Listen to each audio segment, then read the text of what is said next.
Bonjour, nous allons maintenant faire l'étude des réserves fusionnelles. Pour cela, nous allons utiliser le réfractor. Le réfractor est muni de diasporamètre ici, qui nous permet d'avoir des prismes variables. Et donc, ça nous permettra de mesurer les réserves fusionnelles du sujet. Dans un premier temps, il faut s'assurer que l'écartement pupillaire du réfractor soit bon, que la hauteur de chaque côté soit bien bonne aussi, et que l'on voit les yeux à l'intérieur du sujet, à l'intérieur du réfracteur, pour savoir si le sujet est bien placé en face. Pour faire les réserves fusionnelles en vision de loin, nous allons retirer la barre et nous allons faire fixer le sujet à 5 mètres sur un test avec des lignes verticales. Donc une fois que le sujet est positionné derrière et que les lignes verticales sont en place, on repositionne les diasporamètres avec le 0 de chaque côté. Donc normalement il n'y a rien qui se passe pour l'instant. Et on va commencer avec de la divergence, avec des bases internes. Donc cela permettra au sujet de diverger, enfin ça l'obligera à diverger. Et on ne va pas l'entraîner à converger. Dans un premier temps, on commence par la divergence. On va lui demander de fixer la ligne de lettres et de nous dire quand est-ce qu'elle sera floue, puis double. Ou peut-être floue et double en même temps. Ça peut arriver notamment en base interne. Donc on fait fixer la ligne de lettres. On demande à la personne de bien regarder et de nous dire quand c'est flou, puis net. Donc on y va. On commence par faire diverger tout doucement, voilà. Et à un certain moment, la personne nous dit flou, double et flou en même temps. Ou double si elle ne voit pas le flou. Donc là, on est arrivé au double et on revient en arrière. On demande de nous dire quand c'est de nouveau simple. Et à 9, c'est de nouveau simple. Donc on a eu 12 qui faisait 24, parce que 12 de chaque côté, et 9 qui nous fait 2 fois 9, 18 de chaque côté, pour l'ensemble. On revient à 0. Et maintenant, on va faire les bases externes. Donc on demande à la personne de la même manière de fixer la ligne de LED, de nous dire quand c'est flou, et de nous dire quand c'est double. Donc on y va, tout doucement. On met du base externe. À un certain moment, la personne nous dit flou. Donc on a flou à 11 par exemple. Et on continue. Et elle nous dit c'est flou à double à 14. Donc on a 14, ça fait 28. Et 11 pour le flou. On revient en arrière pour avoir le simple. Donc on lui demande de nous dire quand c'est simple. Et elle nous dit c'est simple à 11. Donc 11, c'est 22. On revient à 0. Et donc on a eu les réserves fusionnelles en VL. Et enfin, base externe et base interne en divergence et en convergence. Maintenant, on va faire nos réserves fusionnelles en VP. Donc c'est le même principe. Exactement. Sauf qu'on met la barre de test. Voilà.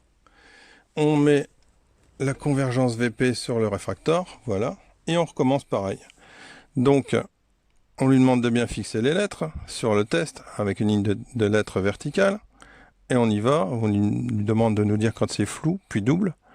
Et là, par hasard, elle nous dit, enfin par hasard, c'est un peu plus flagrant, c'est flou. Donc on a un flou à 9, on continue, et on a un double à 15, admettons.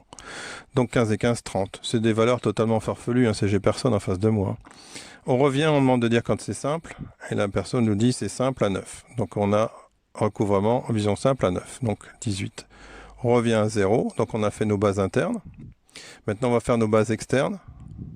Donc on lui demande de fixer la ligne de lettres, de nous dire quand c'est flou. Donc elle nous dit flou par exemple à 12.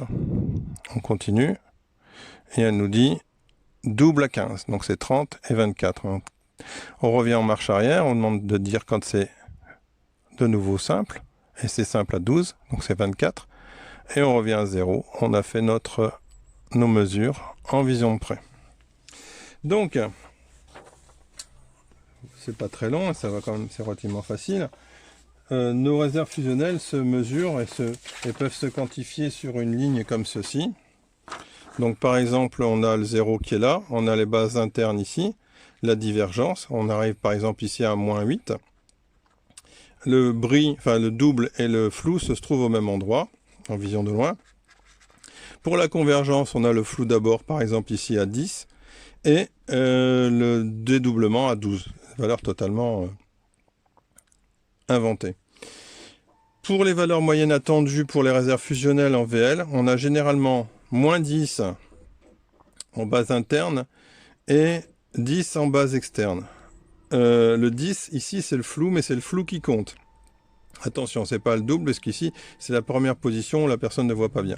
Donc c'est moins 10 et 10. Et 20, c'est la vision double. Pour les valeurs attendues pour la vision de près, normalement, on a 15, moins 15. On a 10 pour le recouvrement. On a 15 pour le flou. Donc c'est la première valeur que l'on prend comme étant mauvaise. Et 25 pour le dédoublement. Et de nouveau, 15 pour le recouvrement en vision simple. C'est ce qui est attendu en général en vision de près. Pour savoir si la personne fonctionne bien et savoir si elle est à l'aise avec ses réserves fusionnelles et sa souris, il y a deux critères qu'on peut utiliser qui sont le critère de Percival et le critère de Sherd qui nous permettent de dire si la personne fonctionne correctement. Alors, je vous montre par exemple un critère de Percival en vision de loin. On découpe cette partie ici en 3, hein, donc 3 tiers. Et il faut que, pour que Percival soit respecté, il faut que l'aphorie, par exemple ici je l'ai mis à 0, mais elle aurait pu être n'importe où, elle aurait pu être là, elle aurait pu être là. Il faut que l'aphorie soit dans la partie, le tiers médian, le tiers du milieu, du parcours des réserves fusionnelles. Donc c'est pas compliqué, on coupe en 3, et il faut que l'aphorie soit dans le tiers du milieu. Ça c'est Percival, aussi bien de loin que de près, bien entendu. Parce que ça existe de loin et ça existe de près, les Sherd et Percival, c'est pas que de loin. Par exemple ici on est avec Sherd, à Sherd ça fonctionne un petit peu différemment. On a une aphorie ici par exemple à moins 5, et il faut que le critère, pour que ça soit respecté, il faut que de l'autre côté du moins 5, donc ici on a 5, soit 2 fois plus grand que l'aphorie. Donc ici on est à moins 5, ici on a 5 et 10. Donc le bris, enfin du moins le flou est à 10, donc il est à la limite, mais il est bon. Donc le critère de Sherd est respecté, c'est-à-dire qu'il se trouve de l'autre côté de l'aphorie à au moins 2 fois la distance. Si on était plus petit ici, ça serait pas bon. Si on était plus long par là, ça serait bon aussi. Donc en fait, voilà le critère de Sherd et de Percival, qui s'applique de loin et de près, bien entendu. J'espère que vous aurez bien compris. Si vous avez des questions, vous m'envoyez par mail, comme d'habitude.